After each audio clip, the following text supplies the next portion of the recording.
but I've done this many times and I'll show how to remove it.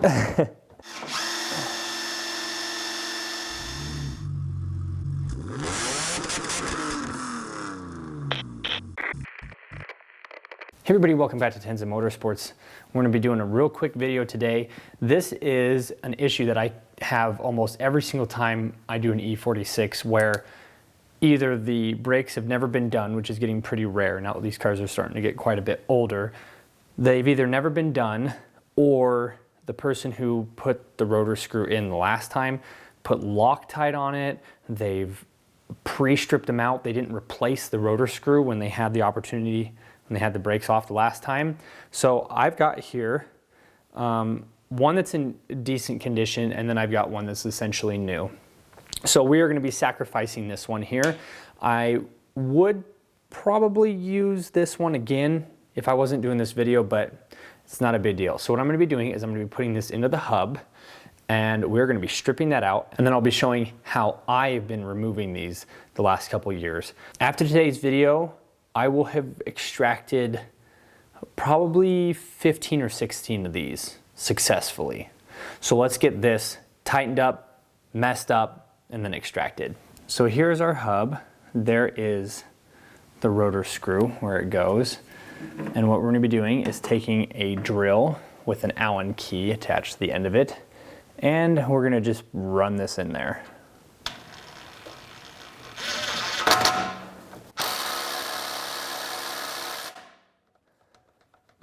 Okay, this feels so wrong doing this on purpose,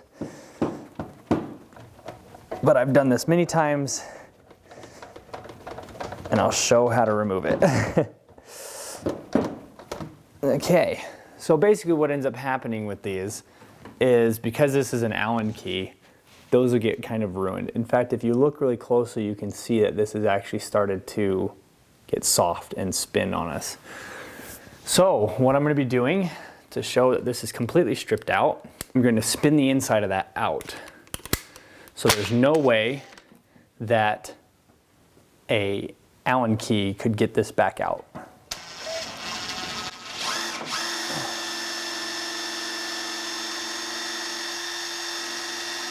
So to prove that, I'm going to take an Allen key here. We're going to stick it in here, and look at that. Oh man, dang it.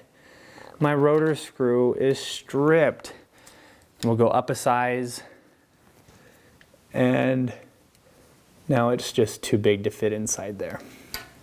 So obviously your first thing that you're going to do is try with an Allen key, and if it doesn't work, the next thing that I want you to do is try with a torque bit. Now this is the only complicated thing about this whole process, is which torque bit should you use. What I'm going to do is take a torque bit that just barely doesn't fit in that hole. So that one's too big. It looks like here we've got a T40. So a T40 just barely fits in there. And as you can see, there's actually quite a bit of teeth left when you slide this in there, because a torque bit is going to grab better than an Allen key. This would be your first thing you try to do. If you can get this T40 to spin this out, that's great. But what happens if the teeth are too messed up for even that? In order to replicate that, we're going to go up a couple drill bit sizes here and completely round this out. Your Allen key didn't work, your T40 didn't work, now what?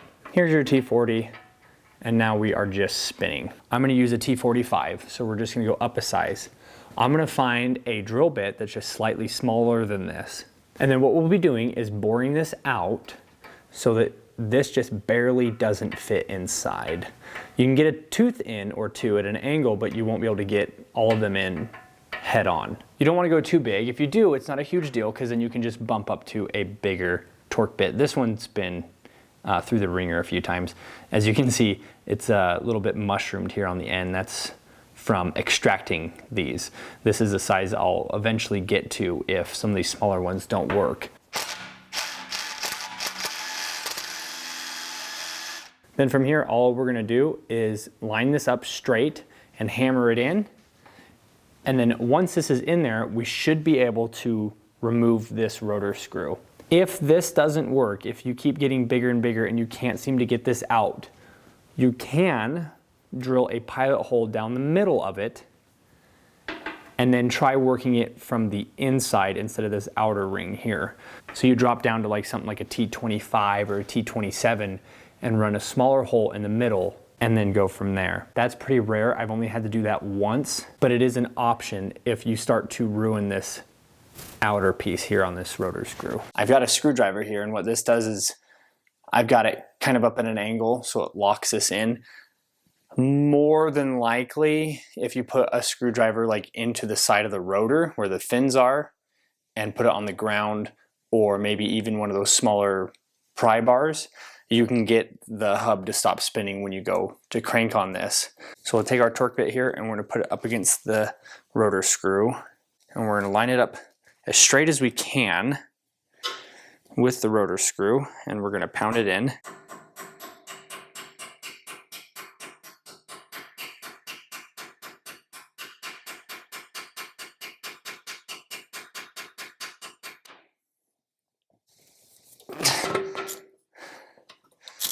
Okay, there we go. And it is out. And oftentimes, as you can see here, it's stuck to the end of this.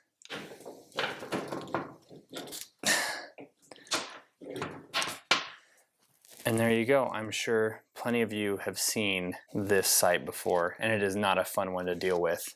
So before we wrap this video up, I want to say there's plenty of different ways to get this out of here. You can use a step-up drill bit.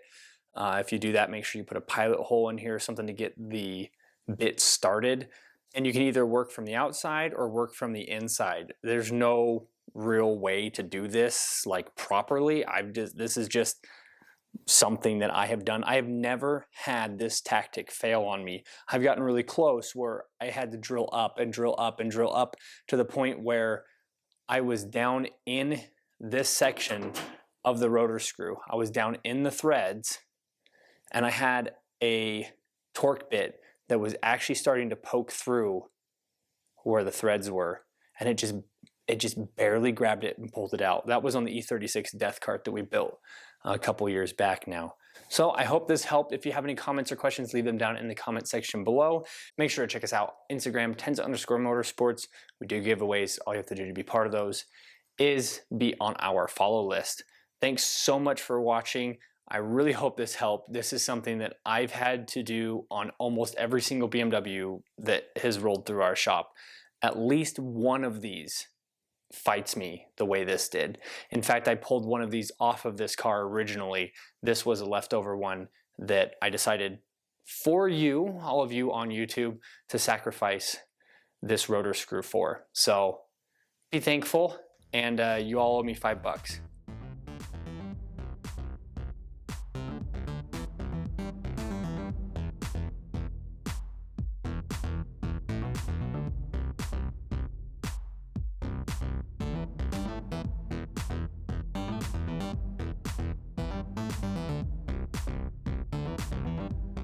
Bam!